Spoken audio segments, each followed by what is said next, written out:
وما لي لا أعبد الذي فطرني وإليه ترجعون أأتخذ من دونه آلهة أن يردني الرحمن بضر لا تغني عني شفاعتهم شيئا ولا ينقذون إني إذا لفي ضلال مبين إني آمنت بربكم فاسمعون قيل ادخل الجنة قال يا ليت قومي يعلمون بما غفر لي ربي وجعلني من المكرمين وما أنزلنا على قومه من بعده من جند من السماء وما كنا منزلين إذا كانت إلا صيحة واحدة فإذا هم خامدون يا حسرة على العباد ما يأتيهم من رسول إلا كانوا به يستهزئون ألم يروا كم أهلكنا قبلهم من القرون أنهم إليهم لا يرجعون وإن كل لما جميع لدينا محضرون وآية لهم الأرض الميتة وأحييناها وأخرجنا منها حبا فمنه يأكلون وجعلنا فيها جنات من نخيل وأعناب وفجرنا فيها من العيون ليأكلوا من ثمره وما عملته أيديهم أفلا يشكرون سبحان الذي خلق الأزواج كلها مما تنبت الأرض ومن أنفسهم ومما لا يعلمون وآية لهم الليل نسلخ منه النهار فإذا هم مظلمون والشمس تجري لمستقر لها ذلك تقدير العزيز العليم والقمر قدرناه منازل حتى عاد كالعرجون القديم لا الشمس ينبغي لها أن تدرك القمر ولا الليل سابق النهار وكل في فلك يسبحون وآية لهم أنا حملنا ذريتهم في الفلك المشحون وخلقنا لهم من مثله ما يركبون وإن نشأ نغرقهم فلا صريخ لهم ولا هم ينقذون إلا رحمة منا ومتاعا إلى حين وإذا قيل لهم اتقوا ما بين أيديكم وما خلفكم لعلكم ترحمون وما تأتيهم من آية من آيات ربهم إلا كانوا عنها معرضين وإذا قيل لهم أنفقوا مما رزقكم الله قال الذين كفروا للذين آمنوا ونطعم من لو يشاء الله أطعمه إن أنتم إلا في ضلال مبين ويقولون متى هذا الوعد إن كنتم صادقين ما ينظرون إلا صيحة واحدة تأخذهم وهم يخصمون فلا يستطيعون توصية ولا إلى أهلهم يرجعون ونفخ في الصور فإذا هم من الأجداث إلى ربهم ينسلون قالوا يا ويلنا من بعثنا من مرقدنا هذا ما وعد الرحمن وصدق المرسلون إن كانت إلا صيحة واحدة فإذا هم جميع لدينا محضرون فاليوم لا تظلم نفس شيئا ولا تجزون إلا ما كنتم تعملون إن أصحاب الجنة اليوم في شغل فاكهون هم وأزواجهم في ظلال على الأرائك متكئون لهم فيها فاكهة ولهم ما يدعون سلام قولا من رب رحيم وامتازوا اليوم أيها المجرمون لم أعهد إليكم يا بني آدم ألا تعبدوا الشيطان إنه لكم عدو مبين وأن اعبدوني هذا صراط مستقيم ولقد أضل منكم جبلا كثيرا فلم تكونوا تعقلون هذه جهنم التي كنتم توعدون اصلوها اليوم بما كنتم تكفرون اليوم نختم على أفواههم وتكلمنا أيديهم وتشهد أرجلهم بما كانوا يكسبون ولو نشاء لطمسنا على أعينهم فاستبقوا الصراط فأنى يبصرون ولو نشاء لمسخناهم على مكانتهم فما استطاعوا مزيا ولا يرجعون ومن نعمره ننكسه في الخلق أفلا يعقلون وما علمناه الشعر وما ينبغي له إن هو إلا ذكر وقرآن مبين لينذر من كان حيا ويحق القول على الكافرين أولم يروا أنا خلقنا لهم مما عملت أيدينا أنعاما فهم لها مالكون وذللناها لهم فمنها ركوبهم ومنها يأكلون ولهم فيها منافع ومشارب أفلا يشكرون واتخذوا من دون الله آلهة لعلهم ينصرون لا يستطيعون نصرهم وهم لهم جند محضرون ولا يحزنك قولهم إنا نعلم ما يسرون وما يعلنون أولم ير الإنسان أنا خلقناه من نطفة فإذا هو خصيم مبين وضرب لنا مثلا ونسي خلقه قال من يحيي العظام وهي رميم قل يحييها الذي ينشأها أول مرة وهو بكل خلق عليم الذي جعل لكم من الشجر الأخضر نارا فإذا أنتم منه توقدون أوليس الذي خلق السماوات والأرض بقادر على أن يخلق مثلهم بلى وهو الخلاق العليم إنما أمره إذا أراد شيئا أن يقول له كن فيكون فسبحان الذي بيده ملكوت كل شيء وإليه ترجعون بسم الله الرحمن الرحيم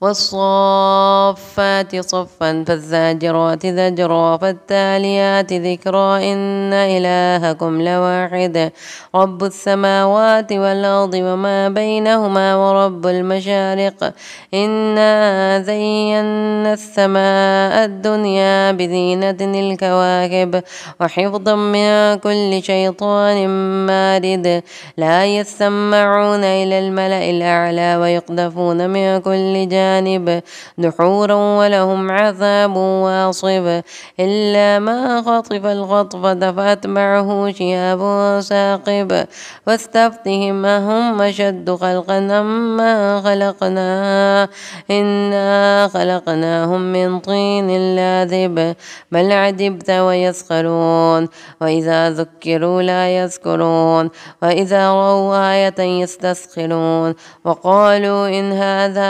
إلا سحر مبين أإذا متنا وكنا ترابا وعظاما أإنا لمبعوثون أوآباؤنا الأولون قل نعم وأنتم داخلون فإنما هي زجرة واحدة فإذا هم ينظرون وقالوا يا ويلنا هذا يوم الدين هذا يوم الفصل الذي كنتم به تكذبون احشروا الذين ظلموا وأزواجهم وما كانوا يعبدون من دون الله فاهدوهم إلى صراط الجحيم وقفوهم إنهم مسؤولون ما لكم لا تناصرون بل هم اليوم مستسلمون وأقبل بعضهم على بعض يتساءلون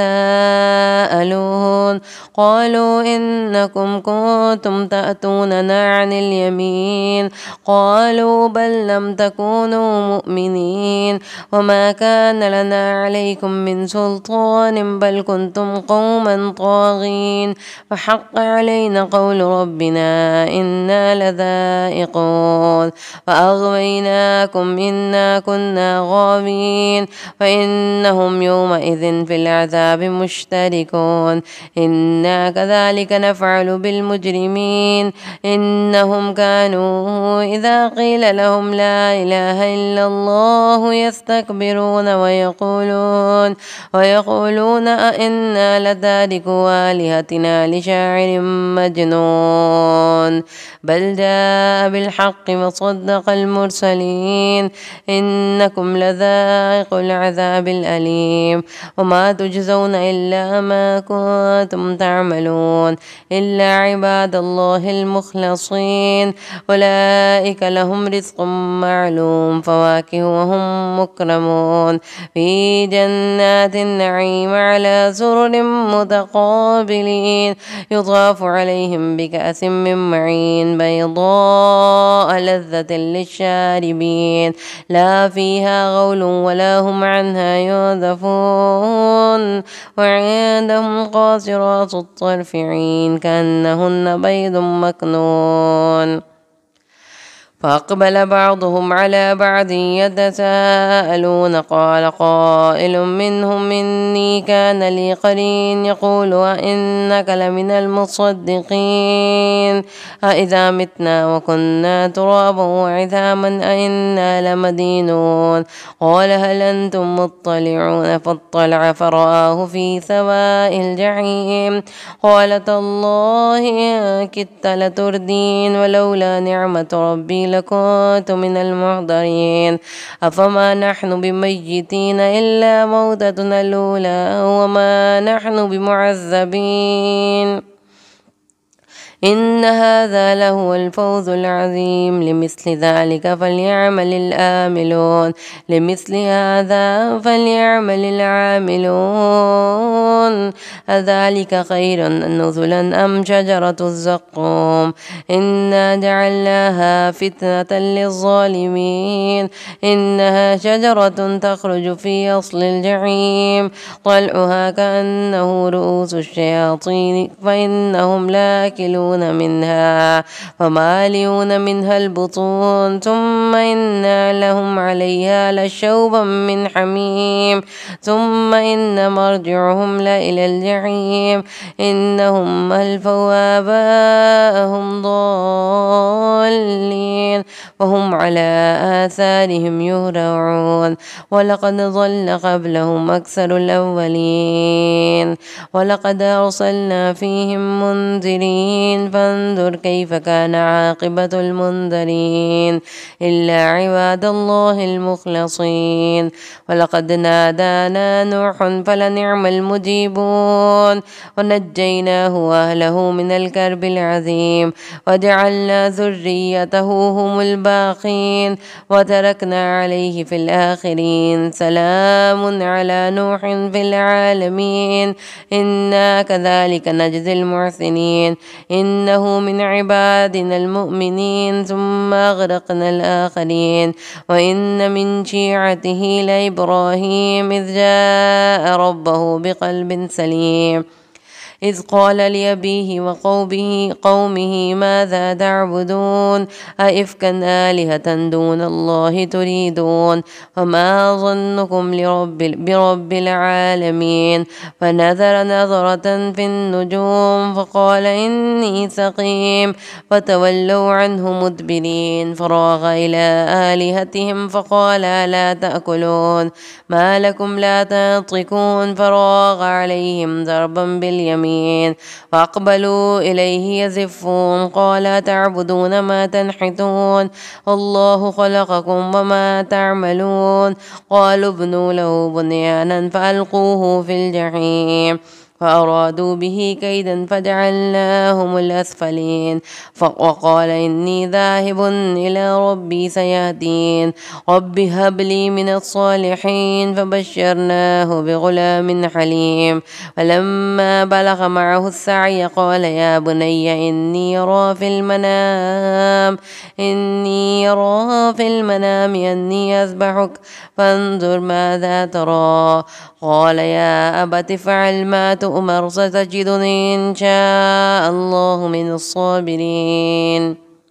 فلما أسلما وتله للجبين وناديناه أن يا إبراهيم قد صدقت الرؤيا إنا كذلك نجزي المحسنين إن هذا لهو البلاء المبين وفديناه بذبح عظيم وتركنا عليه في الآخرين سلام على إبراهيم كذلك نجزي المحسنين إنه من عبادنا المؤمنين وبشرناه بإسحاق نبيا من الصالحين وباركنا عليه وعلى إسحاق ومن ذريتهما محسن وظالم لنفسه مبين ولقد مننا على موسى وهارون ونجيناهما وقومهما من الكرب العظيم ونصرناهم فكانوا هم الغالبين وآتيناهما الكتاب المستبين وهديناهما الصراط المستقيم وتركنا عليهما في الآخرين سلام على موسى وهارون إنا كذلك نجزي المحسنين إنهما من عبادنا المؤمنين وإن إلياس لمن المرسلين إذ قال لقومه ألا تتقون أتدعون بعلا وتذرون أحسن الخالقين الله ربكم ورب آبائكم الأولين فكذبوه فإنهم لمهضرون إلا عباد الله المخلصين وتركنا عليه في الآخرين سلام على الياسين إنا كذلك نجزي المحسنين إنه من عبادنا المؤمنين وإن لوطا لمن المرسلين إذ نجيناه وأهله أجمعين إلا عجوزا في الغابرين ثم دمرنا الآخرين وإنكم لتمرون عليهم مصبحين وبالليل أفلا تعقلون وإن يونس لمن المرسلين إذ أبق إلى الفلك المشحون فساهم فكان من المدحضين فالتقمه الحوت وهو مليم فلولا أنه كان من المسبحين للبث في بطنه إلى يوم يبعثون فنبذناه بالعراء وهو سقيم وأنبتنا عليه شجرة من يقطين وأرسلناه إلى 100,000 أو يزيدون فآمنوا فمتعناهم إلى حين فاستفتهم لربك البنات ولهم البنون أم خلقنا الملائكة إناثا وهم شاهدون ألا إنهم من إفكهم ليقولون ولد الله وإنهم لكاذبون أصطفى البنات على البنين ما لكم كيف تحكمون أفلا تذكرون أم لكم سلطان مبين فأتوا بكتابكم إن كنتم صادقين وجعلوا بينه وبين الجنة نصبا ولقد علمت الجنة إنهم لمهضرون سبحان الله عما يصفون إلا عباد الله المخلصين فإنكم وما تعبدون ما أنتم عليه بفاتنين إلا من هو صال الجحيم وما منا إلا له مقام معلوم وإنا لنحن الصافون وإنا لنحن المسبحون وإن كانوا ليقولون لو إن عندنا ذكرا من الأولين لكنا عباد الله المخلصين فكفروا به وسوف يعلمون ولقد سبقت كلمتنا لعبادنا المرسلين إنهم لهم المنصورون وإن جندنا لهم الغالبون وتولى عنهم حتى حين وأبصرهم فسوف يبصرون أفبعذابنا يستعجلون فإذا نزل بساحتهم فساء صباح المنذرين وتولى عنهم حتى حين وأبصر فسوف يبصرون سبحان ربك رب العزة عما يصفون وسلام على المرسلين والحمد لله رب العالمين. بسم الله الرحمن الرحيم صاد والقرآن ذي الذكر بل الذين كفروا في عزة وشقاق كم أهلكنا من قبلهم من قرن فنادوا ولا تهين مناس وعجبوا أن جاءهم منذر منهم وقال الكافرون هذا ساحر كذاب أجعل آلهة إله واحدا إن هذا لشيء عجاب وانطلق الملأ منهم أن امشوا واصبروا على آلهتكم إن هذا لشيء يراد ما سمعنا بهذا في الملة الآخرة إن هذا إلا اختلاق أو أنزل عليه الذكر من بيننا بل هم في شك من ذكري بل لما يذوقوا العذاب أم عندهم خزائن رحمة ربك العزيز الوهاب أم لهم ملك السماوات والأرض وما بينهما فليرتقوا في الأسباب جند ما هنالك مهزوم من الأحزاب كذبت قبلهم قوم نوح وعاد وفرعون ذو الأوتاد وثمود وقوم لوط وأصحاب الأيكة أولئك الأحزاب إن كل إلا كذب الرسل فحق عقاب وما ينظر هؤلاء إلا صيحة واحدة ما لها من فواق وقالوا ربنا عجل لنا قطنا قبل يوم الحساب اصبر على ما يقولون واذكر عبدنا داود ذا الأيد إنه أواب إنا سخرنا الجبال معه يسبحن بالعشي والإشراق والطير محشورة كل له أواب وشددنا ملكه وآتيناه الحكمة وفصل الخطاب وهل أتاك نبأ الخصم استسوروا المحراب إذ دخلوا على داود وفزع منهم قالوا لا تخف خصمان بغى بعضنا على بعض فاحكم بيننا بالحق ولا تشطط وأهدنا إلى سواء الصراط إن هذا أخي له 99 نعجة ولي نعجة واحدة قال أكفلنيها وعزني في الخطاب قال لقد ظلمك بسؤال نعجتك إلى نعاجه وإن كثيرا من الخلطاء ليبغي بعضهم على بعض إلا الذين آمنوا وعملوا الصالحات وقليل ما هم وظن داود أنما فتناه فاستغفر ربه وخر راكعا وأناب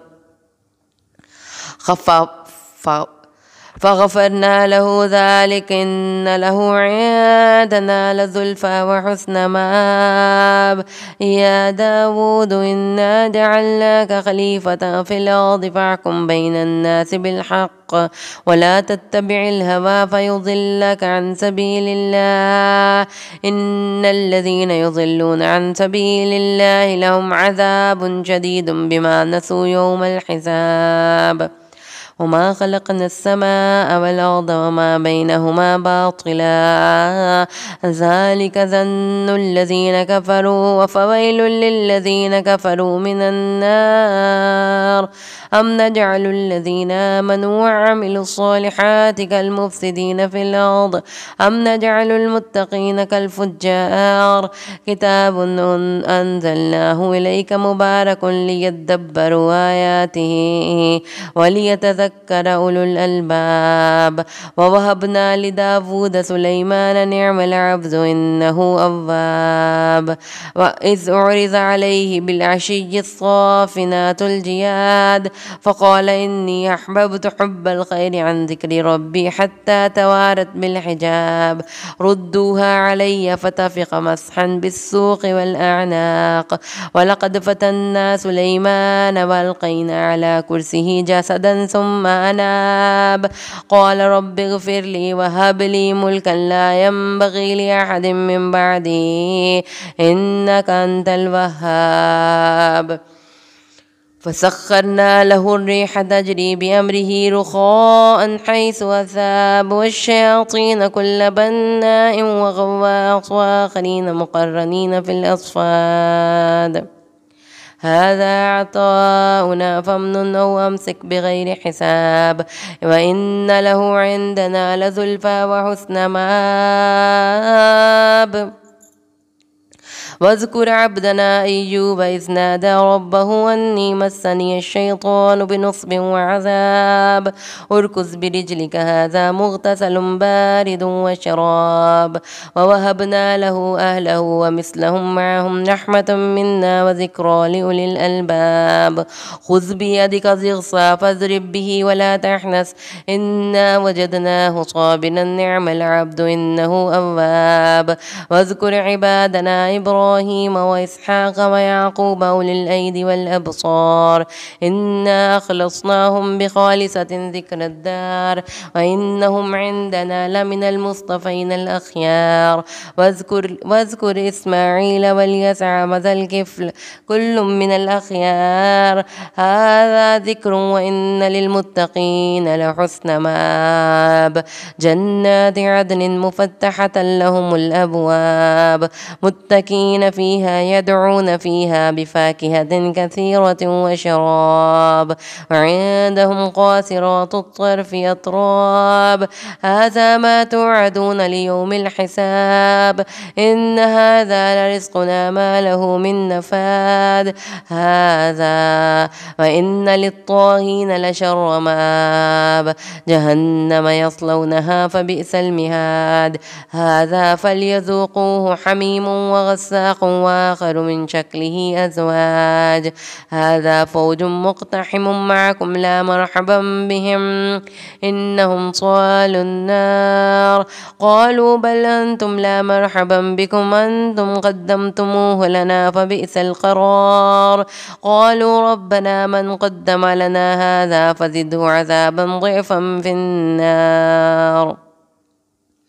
وقالوا ما لنا لا نرى رجالا كنا نعدهم من الأشرار اتخذناهم سخريا أم زاغت عنهم الأبصار إن ذلك لحق تخاصم أهل النار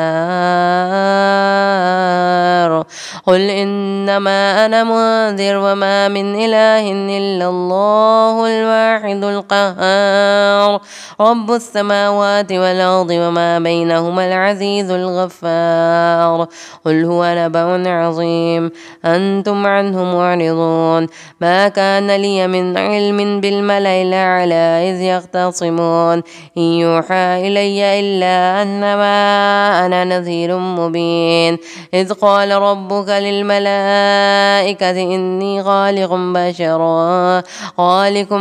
من طين فإذا سويته ونفخت فيه من روحي فقعوا له ساجدين فسجد الملائكة كلهم أجمعون إلا إبليس استكبر وكان من الكافرين قال يا إبليس ما منعك أن تسجد لما خلقت بيدي أستكبرت أم كنت من العالين قال أنا خير منه خلقتني من نار وخلقته من طين قال فاخرج منها فإنك رجيم وإن عليك لعنتي إلى يوم الدين قال رب فأنظرني إلى يوم يبعثون قال فإنك من المنظرين إلى يوم الوقت المعلوم قال فبعزتك لأغوينهم أجمعين إلا عبادك منهم المخلصين قال فالحق والحق أقول لأملأن جهنم منك وممن تبعك منهم أجمعين قل ما أسألكم عليه من أجر وما أنا من المتكلفين إن هو إلا ذكر للعالمين ولتعلمن نبأه بعد حين بسم الله الرحمن الرحيم تنزيل الكتاب من الله العزيز الحكيم. إنا أنزلنا إليك الكتاب بالحق فاعبد الله مخلصا له الدين ألا لله الدين الخالص والذين اتخذوا من دونه أولياء ما نعبدهم إلا ليقربونا إلى الله زلفى إن الله يحكم بينهم فيما هم فيه يختلفون إن الله لا يهدي من هو كاذب كفار. لو أراد الله أن يتخذ ولدا لاصطفى مما يخلق ما يشاء سبحانه هو الله الواحد القهار خلق السماوات والأرض بالحق يكبر الليل على النهار ويكبر النهار على الليل وسخر الشمس والقمر كل يجري لأجل مسمى ألا هو العزيز الغفار خلقكم من نفس واحدة ثم جعل منها زوجها وأنزل لكم من الأنعام 8 أزواج يخلقكم في بطون أمهاتكم خلقا من بعد خلق في ظلمات 3 ذلكم الله ربكم له الملك لا إله إلا هو فأنى تصرفون إن تكفروا فإن الله غني عنكم ولا يرضى لعباده الكفر إن تشكروا يرضه لكم ولا تزر وازرة وزر أخرى ثم إلى ربكم مرجعكم فينبئكم بما كنتم تعملون إنه عليم بذات الصدور. وإذا مس الإنسان ضر دعا ربه منيبا إليه ثم إذا خوله نعمة منه نسي ما كان يدعو إليه من قبل وجعل لله أندادا ليضل عن سبيله قل تمتع بكفرك قليلا إنك من أصحاب النار أمن هو قانت آناء الليل ساجدا وقائما يحذر الآخرة ويرجو رحمة ربه قل هل يستوي الذين يعلمون والذين لا يعلمون إنما يتذكر أولو الألباب قل يا عباد الذين آمنوا اتقوا ربكم للذين أحسنوا في هذه الدنيا حسنة وأرض الله واسعة إنما يوفى الصابرون أجرهم بغير حساب. قل إني أمرت أن أعبد الله مخلصا له الدين وأمرت لأن أكون أول المسلمين قل إني أخاف إن عصيت ربي عذاب يوم عظيم قل الله أعبد مخلصا له ديني واعبدوا ما شئتم من دونه قل إن الخاسرين الذين خسروا أنفسهم وأهليهم يوم القيامة ألا ذلك هو الخسران المبين لهم من فوقهم ظلل من النار ومن تحتهم ظلل ذلك يخوف الله به عباده يا عباد فاتقون والذين اجتنبوا الطاغوت أن يعبدوها وأنابوا إلى الله لهم البشرى فبشر عباد الذين يستمعون القول فيتبعون أحسنه أولئك الذين هداهم الله وأولئك هم أولو الألباب. أفمن حق عليه كلمة العذاب أفأنت تنقذ ما في النار لكن الذين اتقوا ربهم لهم غرف من فوقها غرف مبنية تجري من تحتها الأنهار وعد الله لا يخلف الله الميعاد ألم تر أن الله أنزل من السماء ماء فسلكه ينابيع في الأرض ثم يخرج به زرعا مختلفا ألوانه ثم يهيج فتراه مصفرا ثم يجعله حطاما إن في ذلك لذكرى لأولي الألباب أفمن شرح الله صدره للإسلام فهو على نور من ربه فويل للقاسية قلوبهم من ذكر الله أولئك في ضلال مبين الله نزل أحسن الحديث كتابا متشابها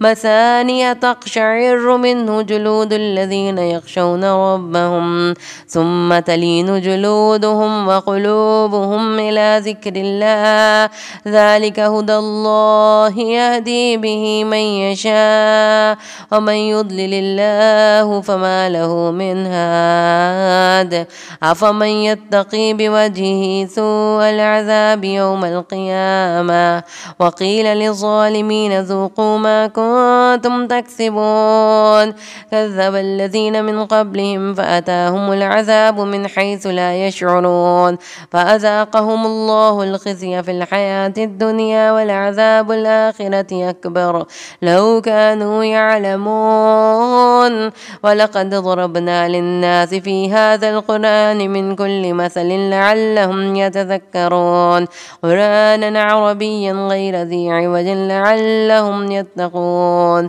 ضرب الله مثلا رجلا فيه شركاء متشاكسون ورجلا سلما لرجل هل يستويان مثلا الحمد لله بل أكثرهم لا يعلمون